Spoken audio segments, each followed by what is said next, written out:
Mga nagre-recruit, paano po ba ang Well, kasi po yung intelligence gathering ng mga sinasabi po nila, mga NPA, so forth and so on. Yan po kasi trabaho po yan ng defense, national defense, mga sundalo natin, tsaka mga kapulisan natin. Wala po yan sa mandato ng DepEd.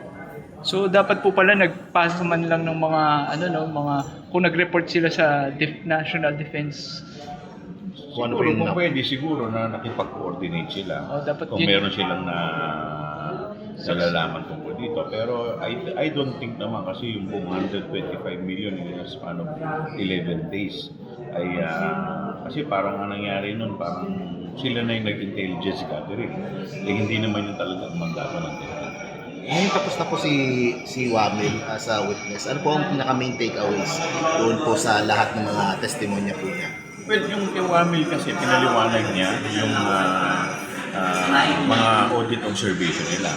So kasi siya yung unang-una nagbigay ng audit observation memo kung saan nakita niya at napansin niya na may mga kulang-kulang na mga dokumento para suportahan yung mga sinasabi nilang paggamit dito sa confidential fund. At yan, halimbawa na lang yung pagbili ng mga medicine, yung pagbili ng mga goods, pero wala namang kaakibat na resibo.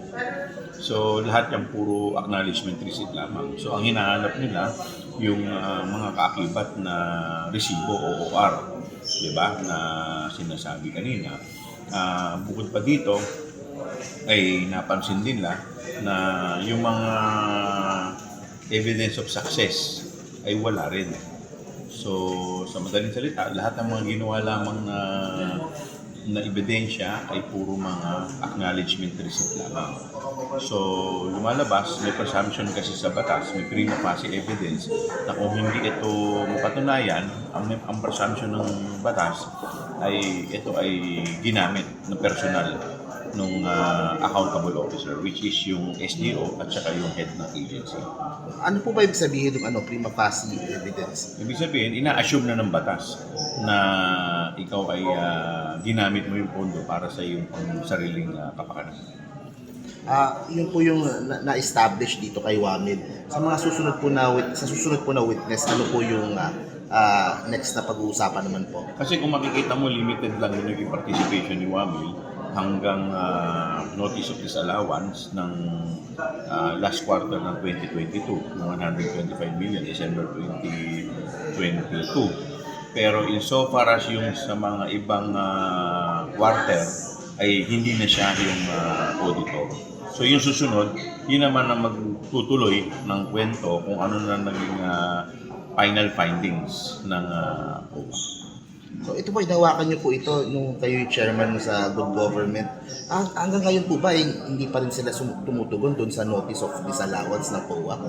Nagkaroon na ng apila ang Office of the Vice President, but unfortunately ito ay hindi tinugunan ng OWA dahil yun nga, wala naman silang mga ebidensya na isinusubmit dito. Kagaya nga ng tinanong kanina ni sinabi ni Senator Kiko Pangilinan, ang kailangan lang naman dito ay mag-comply. Ipakita mo na nagamit yung pera sa tama. Kagaya ng kanina, sinasabi nila na pinalalabas ng mga tao na ginamit daw sa gamot. Pero ang problema, wala namang ebidensya na magpapatunay na talagang gamot ang binili. Dahil wala nang kaakibat na resibo, OR. So, lumalabas dito, puro acknowledgement receipt lang. At saka lumalabas din dun sa tanong yata ni Senator Risa Hontiveros na puro gamot ang pinambayad sa pagkukuha ng intelligence gathering. So, ibig sabihin ba nito, lahat ang kinuha nilang asset, lahat may sakit. So, kasi nagkakahalaga parang 40 million yata yung gamot. So, parang nagkaroon yata ng peste yung lahat ng kanilang mga asset. No? Pero ang nakakalungkot dito, wala na naman mga kaakibat na OR o ebidensya na talagang gamot nga ang binili. Mas po ba yung